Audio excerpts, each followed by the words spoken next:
Mas essas palavras, elas têm um objetivo. Elas nos conduzem ao ápice de uma semeadura. Precisamos entender que tudo que nós estamos lendo aqui, embora sejam palavras muito duras, elas foram geradas debaixo de uma semeadura.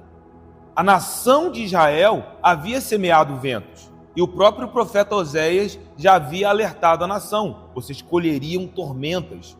Então, quando nós chegamos agora no capítulo de número 13, nós chegamos ao ápice de uma semeadura. E qual é o clímax de uma semeadura?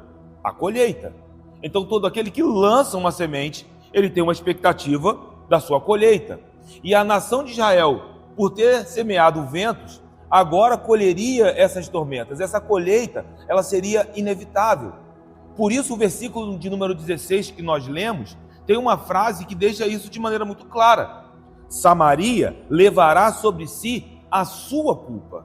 Isso é um ponto decisivo para esse capítulo, porque é importante a gente perceber que o cativeiro assírio, ele não se deu de um dia para o outro.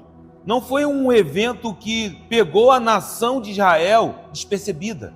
Na verdade, nós vamos ver que isso foi surgindo com o tempo. Foi uma ameaça que era avisada pelos profetas. Deus levantando homens, alertando a nação, chamando o povo de Israel ao arrependimento.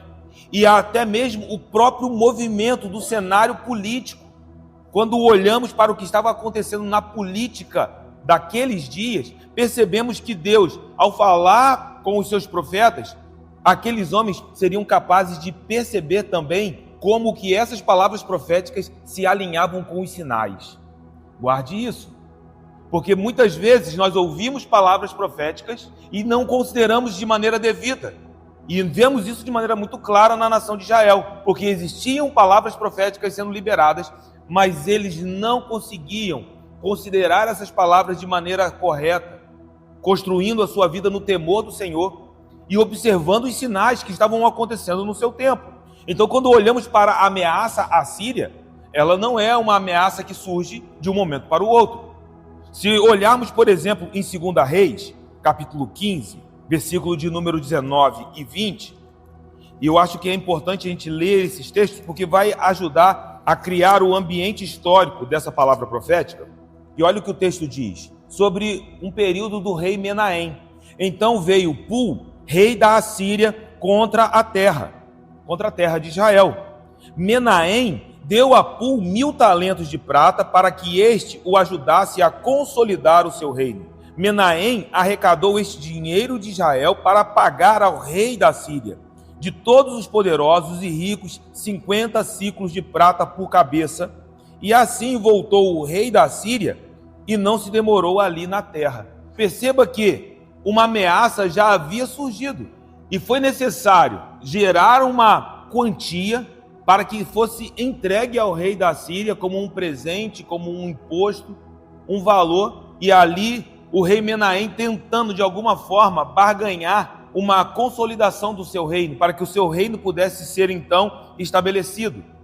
Os anos vão se passar, e se você olhar, por exemplo, em 2 Reis, no capítulo 15 mesmo, mas no versículo de número 29, agora nos dias do rei Peca, versículo 29 diz: nos dias de Peca, rei de Israel, veio Tiglat-Pileser, outro rei, rei da Síria, e tomou a Ijon, a Abel-Bet-Maaca, a Janoa, a Quedes, a Azor, a Gileade e a Galileia, a toda a terra de Naphtali, e levou os seus habitantes para a Assíria. Perceba como a ameaça começa a ganhar corpo, e no meio disso existem vozes proféticas. Ainda assim, a nação não desperta. A nação não atenta para a ameaça que está se levantando. Se continuarmos olhando ainda dentro desse mesmo ambiente, no livro de 2 Reis, no capítulo de número 17, no versículo de número 3, agora, o último rei de Israel, o rei Oséias, ele já pagava tributo à Assíria e deixa de pagar esse tributo. E aí o versículo de número 4 diz o seguinte: o rei da Síria achou Oséias em conspiração, porque enviara mensageiros a So, rei do Egito, e não pagava tributo ao rei da Síria, como dantes fazia de ano em ano. Por isso, o rei da Assíria o encerrou em grilhões num cárcere. Agora, outro rei, no versículo de número 3, temos o nome desse rei, é o rei Salmanéser. Então, outro rei da Síria, e a ameaça agora chega até o rei, porque antes os habitantes tinham sido levados para a Síria. Agora o rei é levado para o cativeiro. A história continua se desenrolando, o próprio texto diz: agora o rei da Síria sobe por toda a terra, ele vai até Samaria, e o texto no versículo de número 5 diz: e a sitiou por 3 anos. Agora Samaria está sitiada, e um cerco como esse era algo extremamente violento, porque o cerco, uma vez estabelecido, eles cortavam água, entrada de alimentos, e você começa a perceber o caos que produzia dentro de uma cidade, uma vez que elas não tinham mais recursos. Os homens começavam a entrar em desesperos. Nós vemos que essa é uma das táticas de guerra mais cruéis, porque agora a própria população começa a sofrer com isso. E dentro desse cerco, nesse sítio, ainda há vozes proféticas se levantando. E por fim, no 9º ano de Oséias, no versículo de número 6, o rei da Síria tomou Samaria e transportou a Israel para a Síria e os fez habitar em Ala, junto a Abor e ao rio Gozã, nas cidades dos medos. Samaria é completamente varrida, ela é destruída. Então veja que isso não é um problema que surge de um dia para o outro. Deus está falando. Isso deve chamar a nossa atenção, porque por vezes nós também estamos ouvindo a voz de Deus a respeito de momentos da nossa vida, escolhas, decisões, mudanças que são necessárias para que possamos nos aproximar do Senhor, para vivermos alinhados com a vontade dEle. E por causa do nosso próprio coração, por causa das nossas paixões, às vezes nós negligenciamos a voz de Deus e deixamos de perceber que sinais estão sendo dados. A nação de Israel estava vendo a Assíria se levantar, os profetas estavam avisando, e ainda assim não houve uma nota de arrependimento. Não havia nenhum desejo de mudança dessa nação. No meio de toda essa tensão, o que nos chama a nossa atenção é que havia inquietude política, havia medo, dúvidas, opressão, um cativeiro se estabelecendo, e nesse ambiente sombrio, lá estava o nosso Deus, falando com o povo, sacudindo o seu povo, para que de alguma forma eles pudessem acordar. Mas quando olhamos para a causa do cativeiro, o próprio livro de 2 Reis nos mostra, no capítulo 17, no versículo de número 13, o Senhor advertiu Israel, o Senhor advertiu a Judá por intermédio de todos os profetas e de todos os videntes, dizendo: voltai-vos dos vossos maus caminhos e guardai os meus mandamentos e os meus estatutos, segundo toda a lei que prescrevi a vossos pais e que vos enviei por intermédio dos meus servos, os profetas. Mas veja o versículo 14. Porém, não deram ouvidos. Antes, se tornaram obstinados, de dura cerviz, como seus pais, que não creram no Senhor, seu Deus. Então, a obstinação mostra um aspecto interno dessa nação. O seu coração voltado para os seus próprios desejos. Havia uma cegueira pelas próprias paixões. E precisamos estar atentos, porque essas coisas começam a atacar os nossos corações de maneira furtiva. Por vezes não percebemos, mas o orgulho, ele sempre está tentando o nosso coração. A ganância, a avareza, os nossos próprios sonhos, quando eles se tornam a meta da nossa vida, o alvo da nossa satisfação. Todas essas coisas começam a roubar o nosso coração, porque eu entendo claramente nas Escrituras que o nosso coração deve ter apenas um alvo. O alvo da nossa soberana vocação chama-se Jesus Cristo. Mas a nação de Israel se perdeu da voz do Senhor e começou a alimentar os seus próprios desejos. Não havia mais uma alegria em estar na presença do Senhor. Pelo contrário, eles usavam as bênçãos do Senhor para alimentar o culto a Baal. Então era uma nação com o coração obstinado. Os aspectos internos dessa nação eram voltados para os seus próprios corações e um povo de dura cerviz. Ou seja, não apenas um aspecto interno, mas a dura cerviz, a questão do próprio pescoço duro. A dura cerviz é uma imagem do pescoço duro. É como que se Deus estivesse chamando: olhem para mim. Mas o povo, com a sua dura cerviz, com o seu pescoço duro, não queria voltar os seus olhos para o Senhor. Eles continuavam agindo segundo o seu próprio coração. E isso mostra quando os aspectos internos já estão transbordando, porque a nossa boca fala aquilo que o nosso coração está cheio. Se o nosso coração estiver cheio de coisas boas, transbordando coisas boas, nós vamos ver isso na nossa prática. Mas se os nossos corações estiverem cheios de coisas ruins, se os nossos olhos forem maus, que trevas serão todo o corpo? Então é provável que quando olhamos para Oséias capítulo número 13, esse seja o contexto histórico.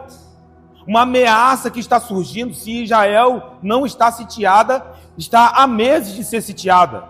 E o Senhor usando o profeta para que o povo pudesse acordar, para que o povo pudesse despertar. Mas a nação não desperta.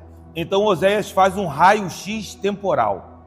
É como que se fosse feito um diagnóstico na história dessa nação: passado, presente e futuro. Porque o versículo de número 1 aponta para o passado da nação. Oséias 13:1 diz que quando falava Efraim, havia tremor. Quando falava Efraim, é uma referência ao próprio rei Jeroboão I. Aí você fala assim: mas por quê? Porque Jeroboão I era efraimita. Abra sua Bíblia em 1 Reis 11, versículo de número 28. Veja o que o texto diz. Ora, vendo Salomão que Jeroboão era homem valente e capaz, moço laborioso, ele o pôs sobre todo trabalho forçado da casa de José. Sucedeu nesse tempo que, saindo Jeroboão de Jerusalém, encontrou o profeta Aías, o silonita, no caminho. Este se tinha vestido de uma capa nova e estavam sós os dois no campo. Aías pegou na capa nova que tinha sobre si, rasgou-a em 12 pedaços e disse a Jeroboão: toma 10 pedaços, porque assim diz o Senhor Deus de Israel: eis que rasgarei o reino da mão de Salomão e a ti darei 10 tribos. Porém ele terá uma tribo por amor de Davi, meu servo, e por amor de Jerusalém, a cidade que escolhi de todas as tribos de Israel. Porque Salomão me deixou e se encurvou a Astarote, deusa dos Sidônios, a Quemos, deus de Moabe, a Milcom, deus dos filhos de Amon, e não andou nos meus caminhos para fazer o que é reto perante mim, a saber, os meus estatutos e os meus juízos, como fez Davi, seu pai. Então nós vemos aqui Jeroboão. Qual é a característica deste homem? Valente, um homem laborioso. Era alguém que todos podiam perceber um espírito de liderança. E agora, Salomão, percebendo isso e temendo essa característica, esse caráter de Jeroboão, coloca Jeroboão para trabalhar no campo. Aumenta o trabalho sobre Jeroboão. Mas é lá, exatamente nesse lugar, que ele encontra um profeta. E agora o profeta ele vai falar sobre o que Deus estava para fazer na nação de Israel. Ele pega a sua capa e rasga essa capa em 12 pedaços e dá 10 pedaços nas mãos de Jeroboão. Ele diz: o Senhor rasgará a nação em 12 pedaços. Note isso, não foi o homem que rasgou ou dividiu a nação. O próprio Deus rasga a nação e entrega o governo de 10 tribos nas mãos de Jeroboão. E Jeroboão ele entende que o que está acontecendo pelas palavras do profeta foi por causa da idolatria de Salomão. O reino se dividiu primeiro no coração de Salomão. Salomão se tornou um homem de coração dividido. E aquilo que estava dentro do coração de Salomão começa agora a transbordar. E o reino também enfrentaria uma divisão terrível. Só que quando nós olhamos para Oséias, ele diz que Jeroboão foi exaltado em Israel. Mas o texto aqui literalmente é: Jeroboão exaltava a si mesmo em Israel. Ou seja, havia orgulho no coração de Jeroboão. Ele era um homem valente, era um homem com valores, era um homem que tinha recebido de Deus um reino e promessas extraordinárias. Deus estabeleceria o reino de Jeroboão como fez com Davi. Você pode imaginar isso? Mas agora, uma vez que Jeroboão alcança o cumprimento dessas promessas, agora o seu coração começa a se exaltar. Ele se esqueceu de tudo que Deus havia dito a ele. No momento em que ele alcança as bênçãos do Senhor, o cumprimento das promessas de Deus sobre a vida dele, no momento em que ele entra numa estação de avanço sem precedente, o seu coração começa a se perder. Ah, meu irmão, como isso é profético para nós como igreja, que estamos aqui vivendo o ano do avanço. Porque Deus tem estações para nós, em que nós viveremos romperes sem precedentes na nossa jornada. Mas nós não podemos entrar nessas estações e permitir que as bênçãos que são derramadas nessas estações nos façam se esquecer de quem é o Senhor, de onde Ele nos tirou, de como Ele tem nos sustentado, e Ele é o verdadeiro sustento de cada um de nós. Ele é o único sustento. E aí Oséias vai dizer de maneira muito clara, à medida que ele se exaltava em seu coração, ele se fez culpado no tocante a Baal e morreu. Ele lançou as primeiras sementes de idolatria em Israel. Nós vimos aqui por causa do medo, com medo de perder o reino que Deus havia prometido estabelecer. Por causa dos seus próprios medos e dúvidas, ele coloca um bezerro de ouro em Dan e outro em Betel. A primeira semente de idolatria. E isso vai começar a crescer, porque, meu irmão, uma vez que a semente é lançada, ela vai germinar. Aquilo que o homem semear, como Paulo diz em Gálatas, ele ceifará. E o que vai acontecer é que os seus filhos vão caminhar nos mesmos passos. Nós vamos ver o ápice disso chegando na degradação da geração nos dias de Acabe, quando o próprio rei Acabe constrói uma casa para Baal em Samaria. Você pode entender isso? Israel é um povo que conhecia em Jerusalém a casa do Senhor, mas em Samaria havia uma casa de Baal. E embora tudo isso nos choque, talvez nos cause um impacto, essas consequências são vindas de um esquecimento da voz do Senhor, de um esquecimento de uma aliança que Ele propõe ao seu povo. E por que eu estou falando isso? Porque o Senhor tem falado, Ele tem comunicado a nós como igreja a sua vontade. E isso nos chama a uma posição de vigilância, de sobriedade, para guardarmos aquilo que Ele tem comunicado aos nossos corações. A obra que Ele tem realizado em cada um de nós. É o objetivo de cada um de nós, caminharmos ouvindo a voz do Senhor, conhecendo e prosseguindo em conhecer, até que tudo esteja subjugado a Cristo, e então Cristo coloque tudo nos pés do Pai. Essa será a consumação de todas as coisas. Mas, às vezes, na jornada, no meio dos problemas, no meio das dificuldades, no meio das tensões, no meio das esperas pelas respostas, nós começamos a ficar confusos. E eu vou te dizer, o mundo não vai parar de tentar soprar outras vozes no teu coração, mas que aquilo que você tem ouvido de Deus, que você tem recebido do Senhor, o Espírito te habilite a aguardar na sua jornada, porque nós não só receberemos uma palavra, mas nós sairemos daqui para guardar a palavra que recebemos. Então a casa de Acabe é uma casa que leva a degradação de Jeroboão ao ápice. Esse é o passado. Agora Oséias olha para o presente. Jeú extermina a casa de Acabe, ele assume o reino. Agora o governo de Israel está na mão de outra família, a casa de Jeú. Mas quando olhamos para a história, Jeú não foi tão diferente.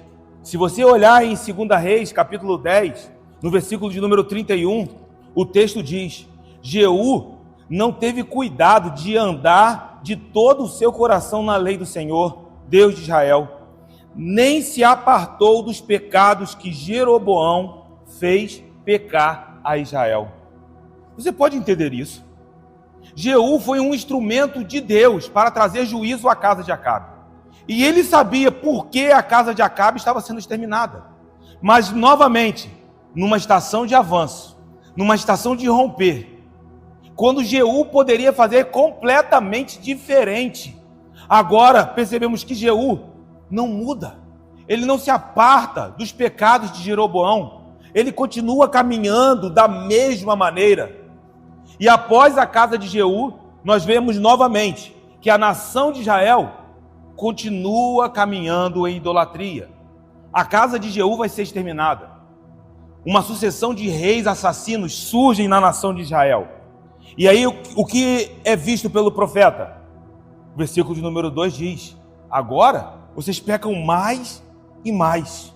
Se olhamos para o passado e ficamos chocados, o que dizer desse versículo? Oséias está olhando e diz: está pior do que antes. Se antes era terrível, agora está pior, porque vocês estão aumentando, vocês estão multiplicando os seus pecados. Mas por quê? O texto diz: porque da sua prata fazem imagens de fundição. Que prata era essa?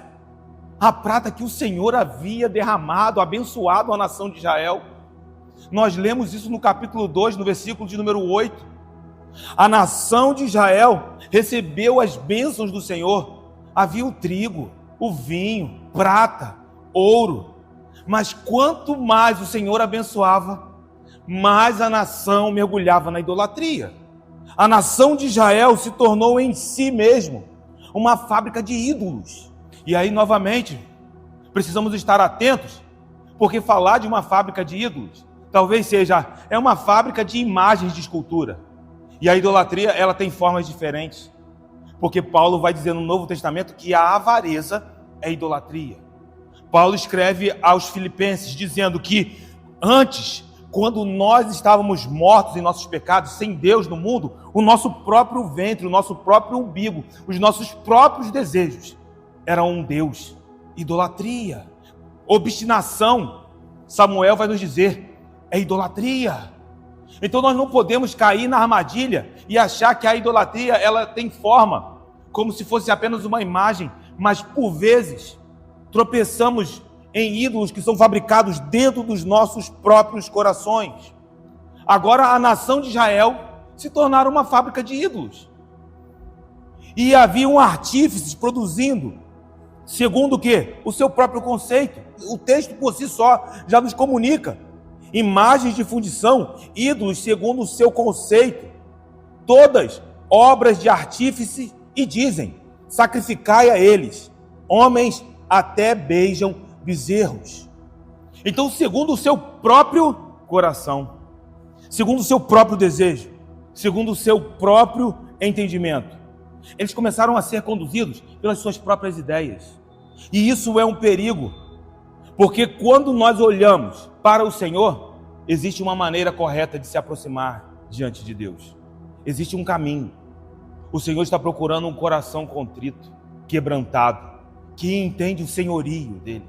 Existe um lugar em que nós nos aproximamos do Senhor, mas existe uma expectativa dentro desse lugar, do céu ao nosso respeito.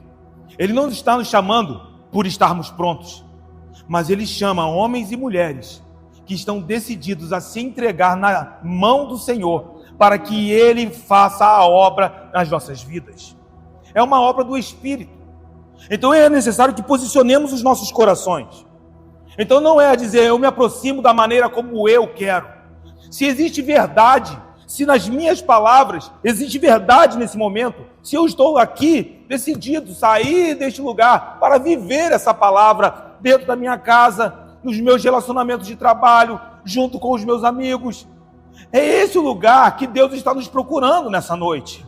Não aqueles que dizem palavras, mas as palavras estão apenas nos lábios, mas elas não são geradas dentro do coração com um anseio pela glória de Deus.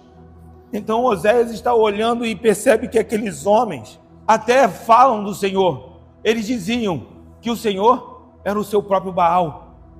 Mas Oséias advertiu o povo: chegaria um tempo que vocês não me chamariam mais de meu Baal, mas sim de meu marido. O Senhor está procurando fidelidade no seu povo. Só que o resultado dessa idolatria é sacrificai a eles. Estão sacrificando. Mal sabiam que estavam sacrificando ao vento, porque esse é o resultado da fábrica de ídolos. Meu irmão, quando nós tropeçamos na avareza, eu vou te dizer, nós estamos sacrificando a ídolos. E veja que esse sacrifício é um sacrifício muito perigoso, porque às vezes pensamos que estamos fazendo bem para nós mesmos.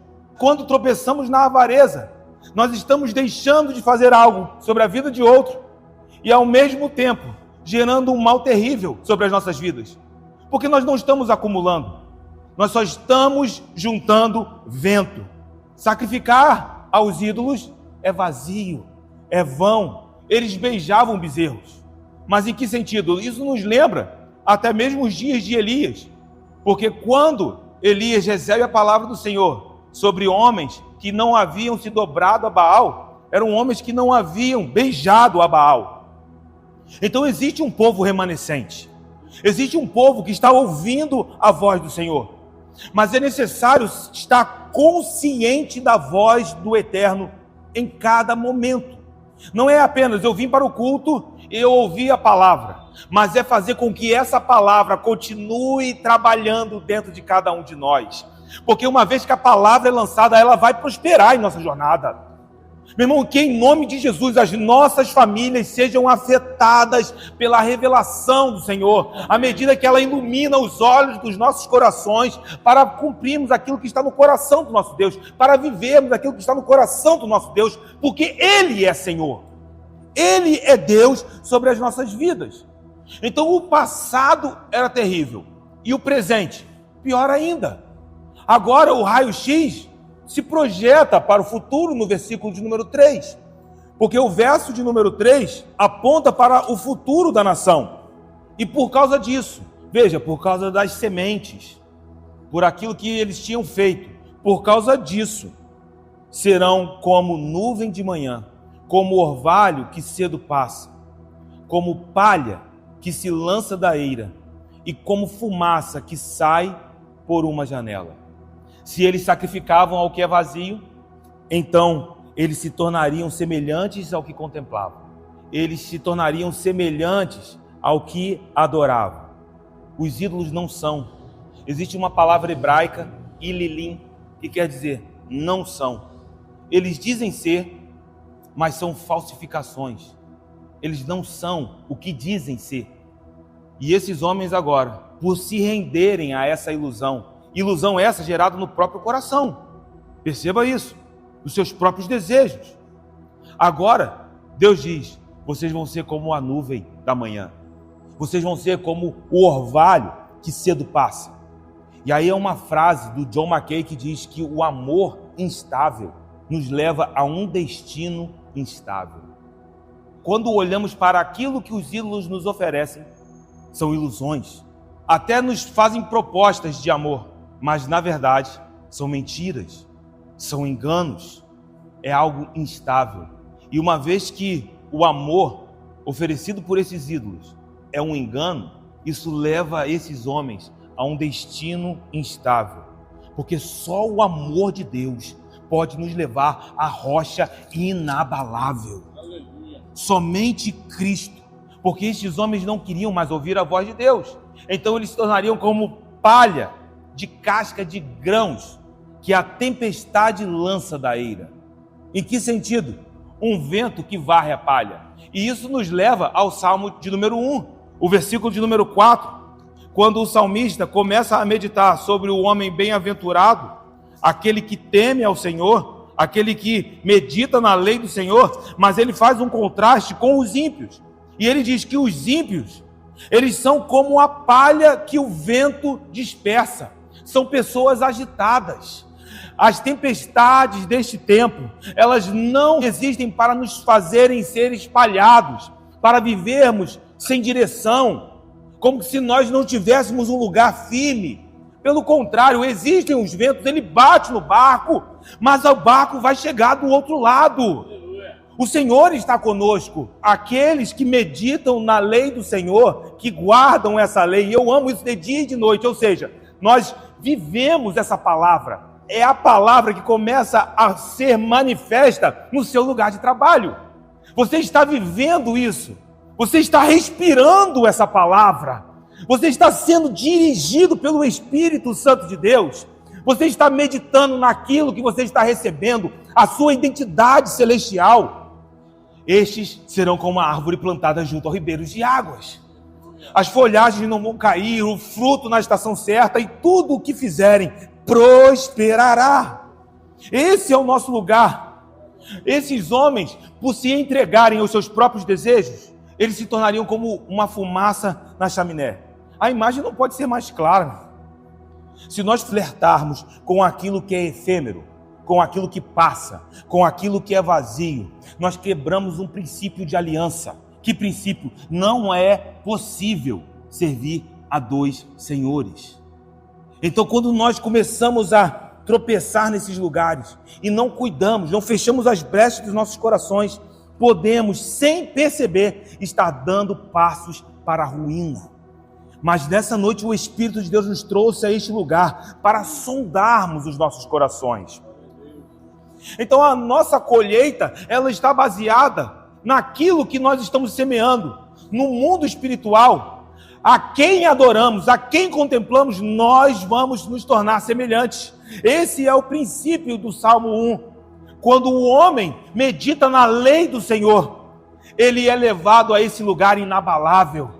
Paulo, quando escreve aos Coríntios sobre contemplar o Senhor, 2 Coríntios 3, versículo de número 18, veja o que acontece quando nós contemplamos o Senhor. E todos nós, meu irmão, não tem ninguém de fora aqui, uma vez em Cristo, todos nós com o rosto desvendado, contemplando como por espelho a glória do Senhor. É onde os nossos olhos estão. Os nossos olhos estão na glória do Senhor. Os nossos olhos estão em Cristo. Os nossos olhos estão no alvo da nossa soberana vocação. E uma vez que os nossos olhos estão na glória do Senhor, nós somos transformados de glória em glória, mas é na sua própria imagem, como pelo Senhor, o Espírito. É um avanço de glória em glória. Irmão, isso aumenta a minha expectativa para o dia de amanhã. Nós vamos romper, igreja, nós vamos encontrar esse lugar à medida que entendemos a quem servimos. E por isso eu quero romper com tudo aquilo que não aponta para a glória dele. Eu quero romper. E aí você pode me perguntar, mas Zeca, você já sabe tudo que você carrega, que não aponta para a glória dele? Ainda não. Mas eu sei que o Espírito está me mostrando. O Espírito também quer te mostrar, meu irmão. Ele quer te levar a esse avanço, nesse lugar onde as bênçãos do Senhor, elas não vão te matar, mas pelo contrário, serão recursos para que possamos exaltar o nome do Senhor, porque Ele é Deus sobre a nossa vida. Mas quando olhamos em Oséias 13, no versículo de número 4, o ponto é que a escolha de Israel foi tornar-se uma fábrica de ídolos. Esse comportamento teria uma consequência. Mas aí Deus se certifica em dizer algo para a nação. O passado de vocês é terrível, o presente, pior ainda. Um futuro onde que vocês seriam espalhados, porque vocês se tornariam exatamente como aquilo que adoram. Mas aí o versículo 4 diz: todavia, eu sou o Senhor teu Deus. Peraí, você precisa entender isso. Porque talvez olharíamos para uma coisa como essa, um raio-x como esse, e diríamos: Deus não tem mais compromisso com esse povo. Aí ele diz: eu sou o teu Deus. Eu não vou deixar o meu lugar, porque eu sou Deus. Eu não sou como vocês. Eu sou completamente diferente. Eu sou o teu Deus. E não só agora, mas desde a terra do Egito. O Senhor está dizendo: eu não mudei. Quando eu tirei vocês do Egito, não havia nada de bom em vocês. Mas eu escolhi vocês porque eu os amei. E agora talvez podemos olhar e ver, também não há nada de bom. Mas eu não mudo. Eu continuo com o meu propósito firme. Eu continuo trabalhando porque eu sou o mesmo de eternidade em eternidade. Como Tiago 1,17 nos diz, o nosso Deus não tem sombra de mudança. Nele não há variação, ele continua o mesmo. E ele diz: desde os dias do Egito eu continuo o mesmo. Sabe o que Deus está dizendo? No dia que eu me encontrei com você, lembra do primeiro dia? Lembra daquele encontro? Ele diz: eu continuo o mesmo sobre a tua vida. Eu continuo trabalhando sobre a tua vida. Eu não desisti da tua vida. Se for necessário te levar para um lugar aonde você será quebrado, não há problema, porque eu sei que sou capaz de te refazer. Eu sou o oleiro. Eu estou no controle da tua vida. Eu não desisto de você. Esse é o lugar onde a nação agora de Israel é chamada para olhar para o Senhor, um Deus que não mudou. Mas se você entende que Deus continua trabalhando sobre a tua vida nessa noite, é necessário também entender que isso chama a cada um de nós a um compromisso que Ele exige, que Ele espera de nós. Porque se Ele não muda, o que Ele está esperando, a sua expectativa continua a mesma ao teu respeito.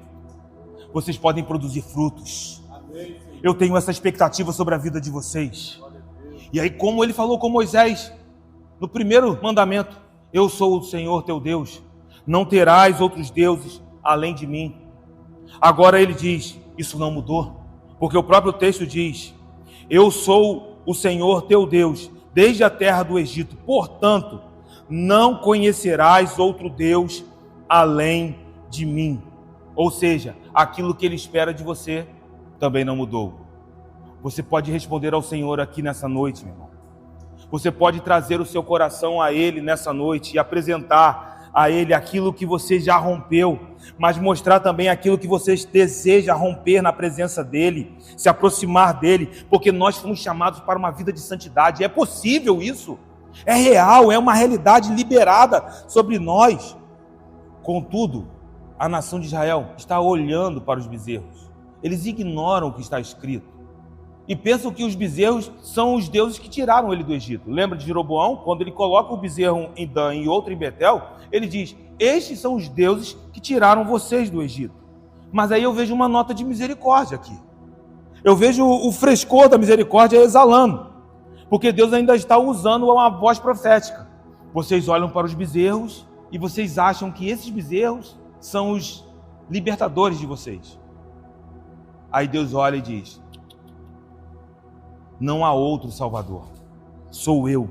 E esse é o lugar aonde nós somos chamados para viver. Meu irmão, não importa a tempestade, permaneça com seus olhos no autor e consumador da sua fé. Não há outro nome, nem no céu, nem na terra, nem debaixo da terra. Não há outro nome pelo qual importa que sejamos salvos. Ter Deus como o Senhor exige de nós conhecê-lo. E aí Deus fala: olha, vocês não conhecerão outros deuses, mas vocês devem me conhecer. E vocês devem prosseguir em me conhecer. A nação de Israel tinha o Senhor, conhecia o Senhor, experimentavam as bênçãos do Senhor, mas não queriam conhecer a Deus. Aí você quer ver agora como que Deus nos sacode? Porque Ele olha para esse povo e diz: vocês não me conheceram. Olha para o versículo de número 5. Mas eu conheci vocês. Eu conheci vocês no deserto. Embora vocês não tenham me reconhecido, eu reconheci vocês como meu povo, porque eu sou o teu Deus. Eu não desisti de vocês. E nessa estação, no meio do deserto, nós olhamos para aquele lugar onde as expectativas seriam as menores possível. Porque no deserto aqueles homens morreriam. No deserto aqueles homens seriam tragados pelas bestas feras do deserto. Muitos provavelmente voltariam para o Egito, mas Deus conduziu aquele povo dia após dia, providenciando tudo o que eles precisavam naquela jornada. E ali no deserto, o que o Senhor fez? Ele manifestou a bondade dele, a fidelidade dele. É assim que o Senhor caminha conosco nos dias mais escuros das nossas vidas. Meu irmão, eu sei que Deus segura nas nossas mãos e nos ajuda nos dias mais difíceis. Ele continua sendo o nosso sustentador. Ele é aquele que nos sustenta em nossa jornada. É essa bondade. Deus está dizendo: eu conheci vocês no deserto, em uma terra muito seca.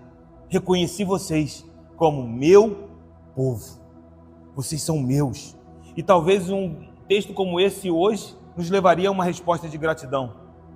Mas quando olhamos para o versículo de número 6, nós vemos que o que acontece é o oposto. Porque quando eles tinham pasto, eles se fartaram.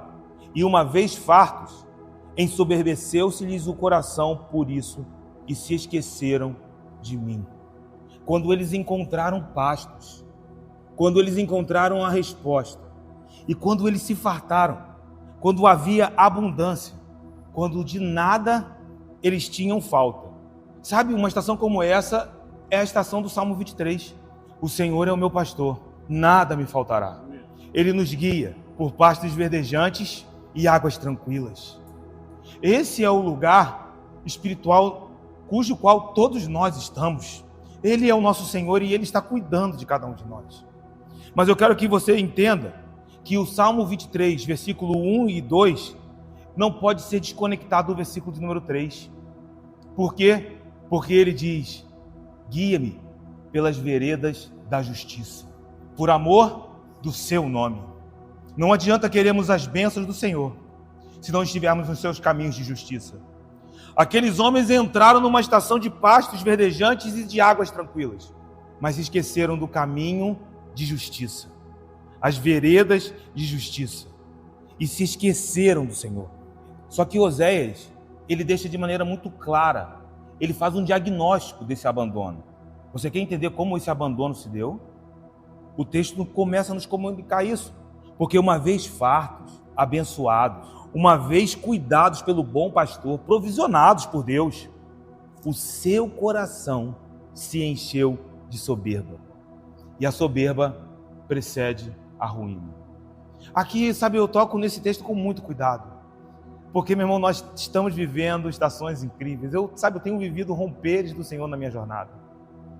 Mas no momento em que a soberba entrar no meu coração, eu estou dando um passo para a ruína. Então, isso se dá em diferentes níveis. Porque, às vezes, as pessoas começam a se apoiar naquilo que possuem. Começam a se apoiar na sua capacidade de gerenciar coisas, de administrar. Sabe, nós vemos pessoas que, por vezes, vão olhar para os seus estudos, lugar onde você estudou e você conseguiu os seus diplomas, como uma redoma de soberba, de orgulho. Às vezes, vemos pessoas enfrentando as pressões. E sabe o que é terrível nisso? Guarde em teu coração.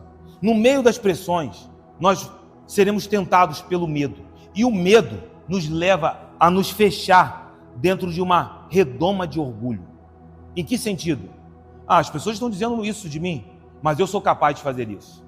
Quando eu sou capaz de fazer isso, eu tenho isso, eu sou isso, entra dentro do nosso coração, como uma forma de nos proteger das pessoas.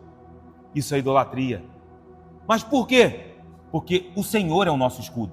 Não as minhas capacidades, não os meus recursos, não os meus bens, mas Ele é o nosso escudo fiel, meu irmão. Ele é a nossa rocha inabalável.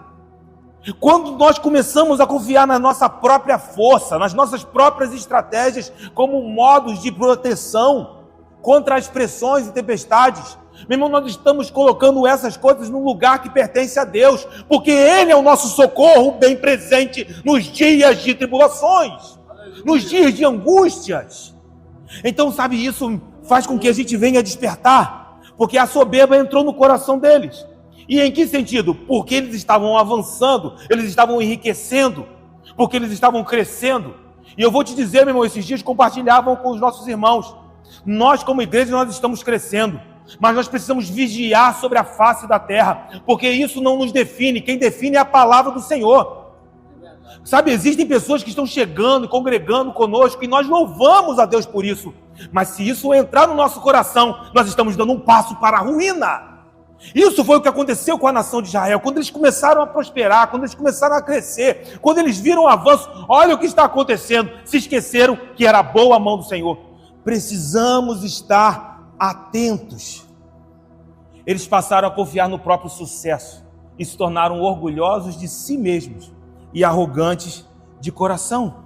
Por isso eles se esqueceram do Senhor, porque a soberba havia se enraizado, e por causa do orgulho e da arrogância. Note, não é por causa das bênçãos, por causa do orgulho e da arrogância. Eles se esqueceram do Senhor. E aí enfrentariam a ferocidade do juízo de Deus. Porque os versículos 7 e 8 dizem: sou, pois, para eles como leão, como um leopardo espreito no caminho. Como uma ursa roubada de seus filhos, eu os atacarei e lhes romperei a envoltura do coração, e como leão ali os devorarei, as feras do campo os despedaçarão. Quando eu lia esse texto nessa tarde, o Espírito me quebrou, porque ele me fez sentir um pesar tão grande sobre quando eu digo, ele abre a ferida e ele fecha. Porque nós louvamos a Deus sobre a questão de saber que Deus fecha a ferida que ele abre. Mas quando Oséias diz isso, no capítulo 6, no versículo de número 1, ele diz, vinde e tornemos para o Senhor, porque ele nos despedaçou. Nós não sabemos o impacto disso. Zeca, você sabe o que é ser despedaçado por mim? Eu falei, a mão do oleiro é cheia de misericórdia. Ele coloca a pressão certa para te levar ao melhor lugar, para tirar de você o melhor fruto. Nenhuma pressão vem sobre a tua vida, vindo do Senhor, que uma vez essa pressão, essa estação de tribulações, e você saindo dali com a sua fé aprovada, isso não produza peso de glória. Mas note, meu irmão, que isso é um lugar, de fato, extremamente doloroso. Ser despedaçado pelo Senhor. Você pode entender isso? Porque se só entendermos essa dor, glorificaremos a Deus quando Ele nos juntar novamente. Se nós não entendermos o peso dessa palavra, quando somos despedaçados por Ele, nós não vamos entender a graça e a glória que é manifesta quando nós somos refeitos na presença dEle.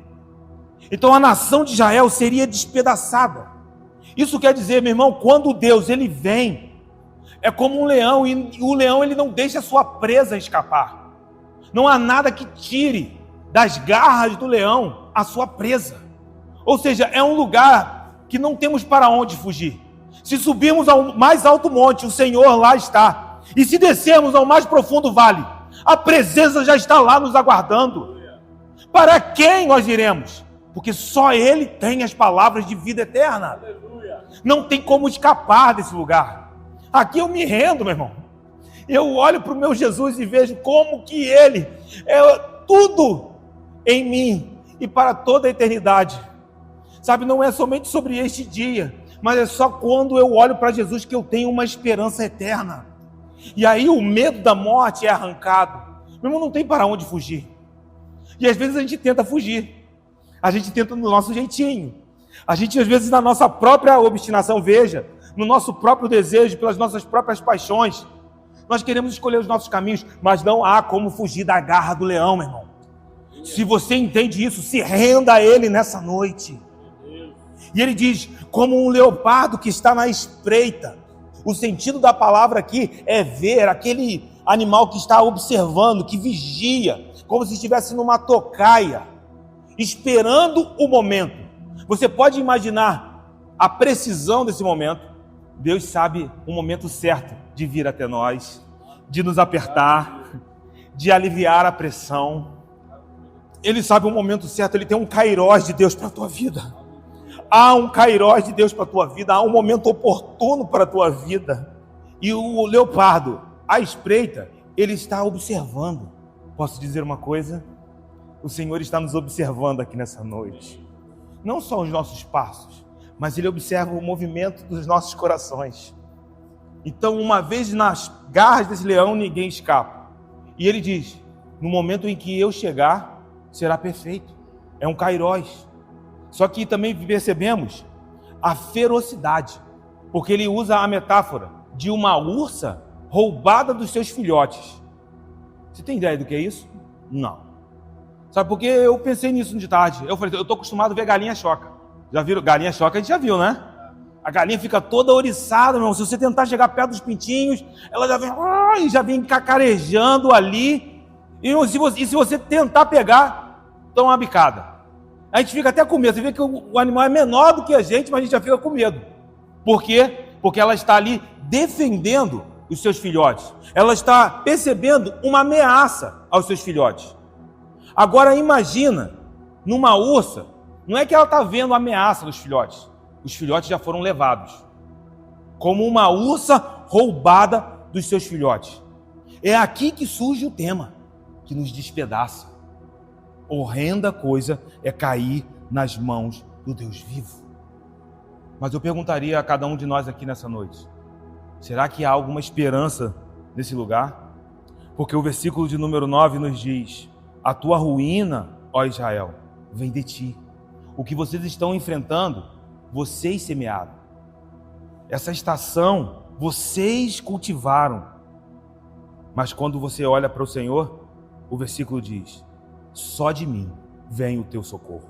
Amém. Então nós percebemos que a bondade de Deus, que nos conduz ao arrependimento, somos chamados a contemplar essa bondade.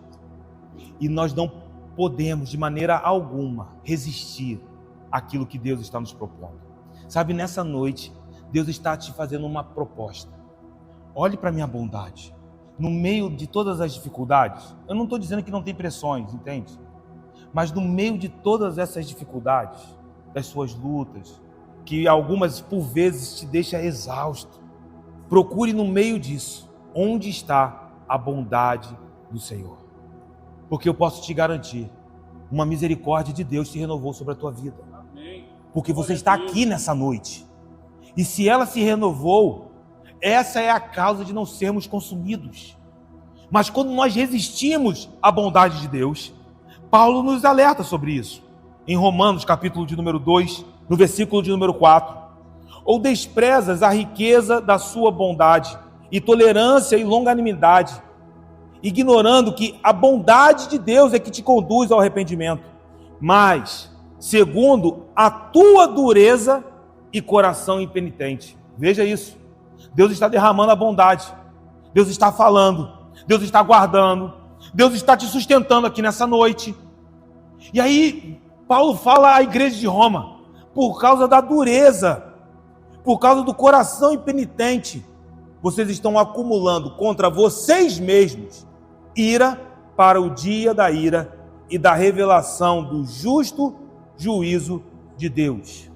Ou seja, quando nós resistimos à bondade de Deus, por causa das nossas próprias palavras, dos nossos próprios pensamentos, por causa dos nossos próprios projetos, quando nos tornamos obstinados, nós estamos acumulando ira para o grande dia. Mas sabe o que eu tenho aprendido a fazer diante do Espírito Santo de Deus? Senhor, me mostra aquilo que precisa ser transformado. E Ele só vai te mostrar no meio da bondade dEle. Porque é a bondade dEle que te conduz ao arrependimento. E aí no meio dessa bondade, meu irmão, eu confesso a Ele. E saio, sabe, debaixo de uma palavra de oração. Eu posso caminhar naquilo que o Espírito está me mostrando. Eu posso ser melhor, eu posso amadurecer em Cristo Jesus. E eu declaro isso sobre as nossas vidas, meu irmão. Que a bondade de Deus possa comunicar a nós lugares onde precisam ser transformados.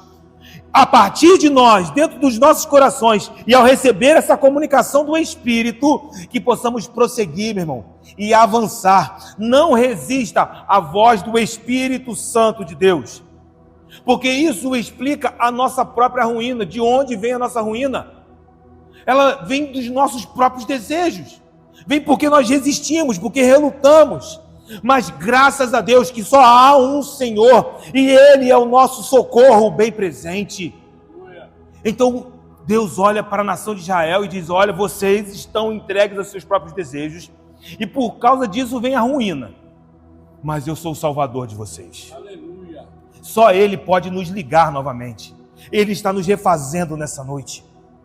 E aí Deus sacode o povo, porque o povo está olhando para as suas próprias estruturas, os seus próprios recursos, e o versículo de número 10 diz: olha, vocês estão dessa maneira, mas aonde está agora o teu rei para que te salve em todas as tuas cidades?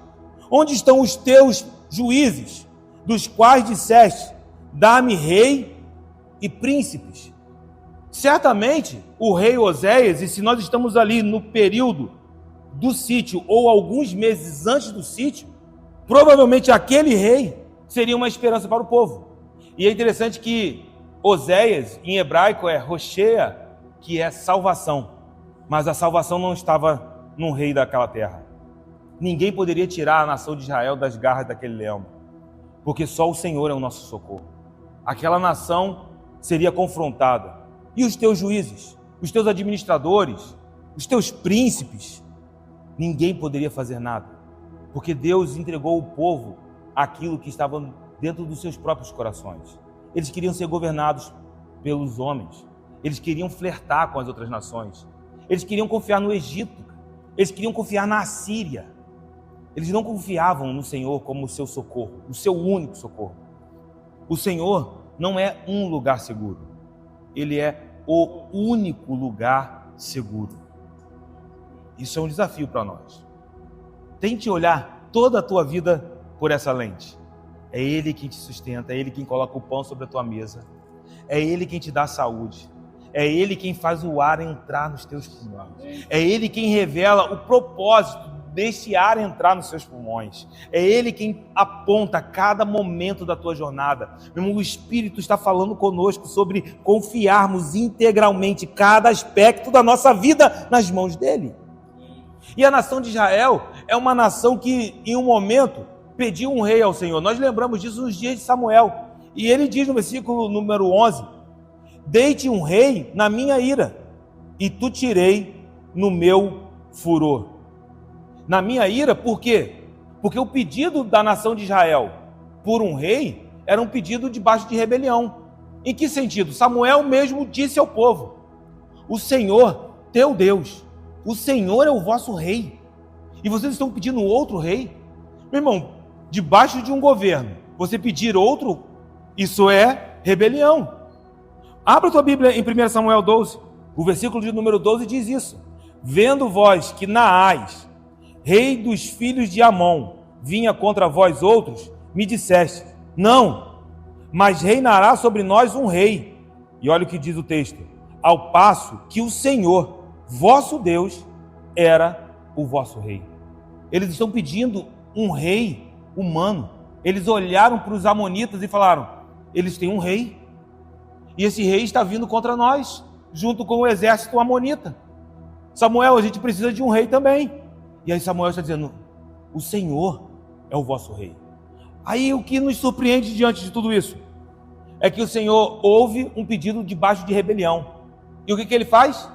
Ele dá o rei. Por que Deus não extermina esse povo? Porque Ele é Deus e não é um homem como nós. E o que é incrível é que Ele não só dá um rei, mas Ele firma esse reino. Que graça é essa? Porque se você está com 1 Samuel 12 aberto, olha o versículo de número 22. Pois o Senhor, por causa do seu grande nome, não desamparará o seu povo, porque aprove ao Senhor fazer-vos seu próprio povo. O que Deus está dizendo? Vocês, em rebelião, pedem outro rei. Vocês não me querem como rei, mas eu dou um rei a vocês. E ao dar esse rei, quero que vocês entendam algo: eu não abandono vocês. Aí você fala assim: mas o que é isso? Aí a gente começa a entender o louvor da glória, da graça dele. Meu irmão, a graça dele é cheia de glória. É por causa do seu grande nome. E isso é o que está escrito: pois o Senhor, por causa do seu grande nome. Meu irmão, posso dizer uma coisa? Olhe para o nome do Senhor. Olhe para a fidelidade do Eterno. Sabe, é quando eu olho para isso que eu sei que eu vou chegar no céu. A minha certeza da eternidade não está no meu próprio recurso, porque eu sei que Ele me levará até a presença dEle. Talvez eu tenha que ser moído, mas Ele não vai me deixar sem a presença dEle na eternidade, porque é por causa do amor, do próprio nome dEle, esse louvor que nós damos à glória da sua graça, que nós somos alcançados. É dentro desse lugar, meu irmão, que nós somos chamados. Sabemos que Saul foi um rei que trouxe tragédias para a nação de Israel. Saul foi rejeitado. E aí por isso Oséias diz: da mesma maneira que eu trouxe um rei na minha ira, o versículo de número 11 diz: tirei no meu furor, porque Saul foi rejeitado. Da mesma maneira que todos os reis de Israel, do reino do norte, caminharam em obstinação e foram rejeitados. A casa de Jeroboão, a casa de Jeú, todos aqueles reis assassinos, eles foram rejeitados pelo Senhor. E aí nós às vezes relutamos. Aqueles homens procuraram seus próprios caminhos. Saul foi um homem que procurou o seu próprio caminho. Os reis de Israel foram homens que procuraram os seus próprios caminhos. Eles rejeitaram a palavra do Senhor. Eles rejeitaram em receber a cura do Senhor. E às vezes nós relutamos para receber a cura do Senhor, porque precisamos abrir mão do nosso próprio ego, precisamos abrir mão dos nossos próprios desejos, dos nossos próprios pensamentos, precisamos abrir mão dos nossos próprios caminhos para receber os caminhos do Eterno. Só Ele pode nos levar aos lugares mais altos. E às vezes nós relutamos porque existem sombras do velho homem. Existem, meu. Sabe, esse velho homem que está lutando com a nova criatura, que está lutando contra o homem espiritual. É uma tentativa do orgulho, é uma tentativa da autossuficiência em buscar consolo, em buscar respostas para os nossos próprios problemas, pelos nossos próprios meios. Eu quero te dizer, meu irmão, nessa noite você precisa de respostas de Deus para a tua vida. Então se lance completamente nas mãos dele para receber essa resposta. Abaixe a tua espada, meu irmão. Erga agora um clamor no teu espírito para que você possa ouvir do céu: eu sou o teu Salvador, eu sou o teu socorro, eu sou o teu refúgio. As saídas de Saul, a saída dos reis do Reino do Norte eram saídas ilusórias. E essas saídas ilusórias, elas criam dependência. E isso é um grande perigo, porque quando nós começamos a depender dos nossos próprios recursos, entramos em uma espécie de aprisionamento pelos nossos próprios recursos. Mas nós entendemos de onde vem a nossa suficiência. Eu declaro o que Paulo disse aos Coríntios: a nossa suficiência, ela vem de Deus. Se você está cansado, se você está sobrecarregado, existe alguém que te diz nessa noite: vinde a mim, todos vós que estão cansados e sobrecarregados, e eu vos aliviarei. Recebam, meu irmão, a suficiência de Deus nessa noite sobre a tua vida. Essa é a nossa realidade espiritual. Mas Efraim, o versículo de número 12 diz: tem as suas iniquidades atadas a si. Estão juntas, é como se todas as iniquidades estivessem amarradas juntas. O seu pecado está armazenado como alguém que acumula tesouros, como alguém que guarda os seus próprios tesouros. É a imagem de um povo de fato rebelde, de um povo obstinado, que não teme mais ao Senhor, que não desejam mais viver para a glória de Deus. Então, para prosseguirmos aqui, declare, meu irmão, qual é o teu objetivo de vida? Eu vivo para a glória de Deus. Amém. Meu irmão, nós viveremos para a glória de Aleluia, Deus. Senhor. O Senhor será glorificado em nossa casa. Amém. Mesmo nos dias tenebrosos, Ele não deixará de fazer com que a sua glória seja manifesta em nossas vidas, em nossa jornada. À medida que caminhamos para o final do capítulo, a imagem fica cada vez mais dramática, porque a imagem é de dores de parto. O versículo de número 13 diz: dores de parturientes lhe virão, e ele é filho insensato, porque é tempo. Veja, é como se tivesse chegado o momento de nascer, e não sai a luz ao abrir-se da madre. Mas por quê? Porque ele é filho insensato. A imagem daqueles que não entendem a estação, que não vigiam. As dores de parto é uma linguagem que Paulo vai usar quando ele fala sobre os homens que estão num tempo caminhando a paz e segurança e não consideram o dia do Senhor.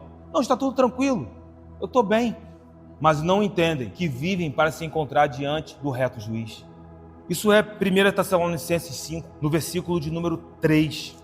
Quando andarem dizendo paz e segurança, o que ele está dizendo? Não, está tudo tranquilo, tem pastos verdejantes, tem águas tranquilas, mas desconectados do caminho de vida, de justiça, eis que lhes sobrevirá a repentina destruição, como vêm as dores de parto, a que está para dar à luz, e de nenhum modo escaparão. Por que Paulo está falando isso?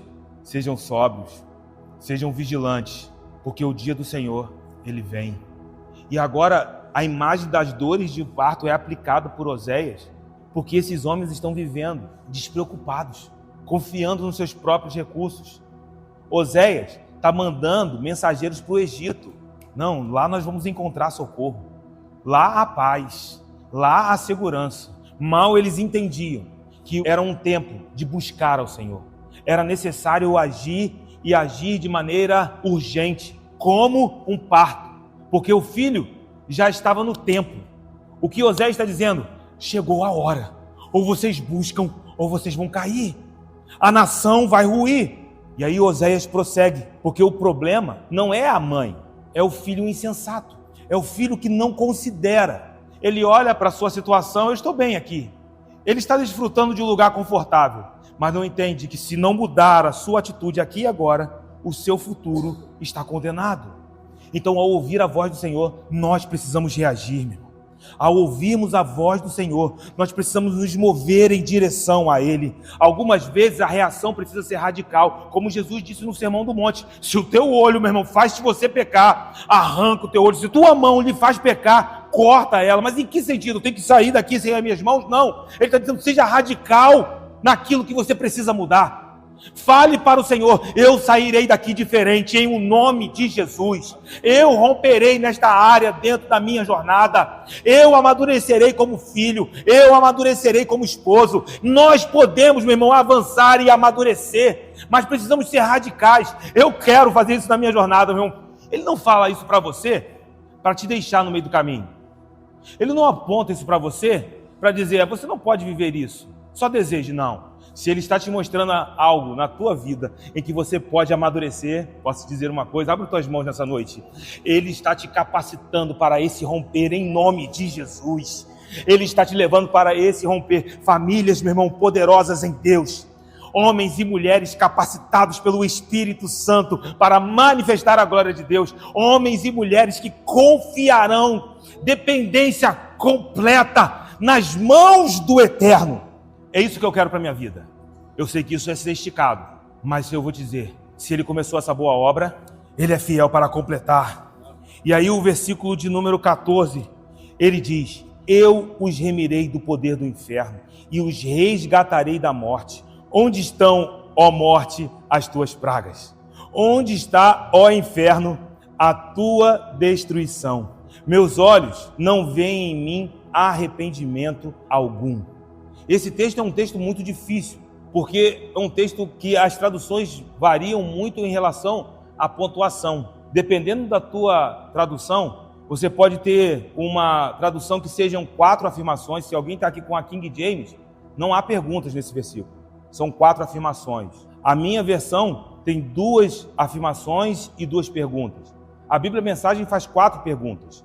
Mas a questão da pontuação não vai mudar o sentido central do texto.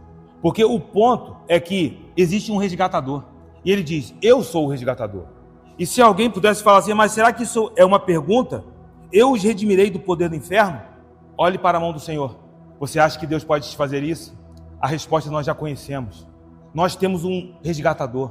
Nós temos alguém que decidiu pagar a nossa dívida. Aleluia. Quando nós não tínhamos condições. Ele se coloca como o nosso parente mais próximo. E ele está não só com a condição de pagar, ele não só tem os recursos, mas ele está disposto a fazer isso por nós. E ele levou isso de maneira completa, porque um dia na cruz do Calvário, o sacrifício perfeito foi realizado, e nós fomos alcançados pela obra da cruz do Calvário. E então agora eu pergunto: então morte, onde estão as suas pragas?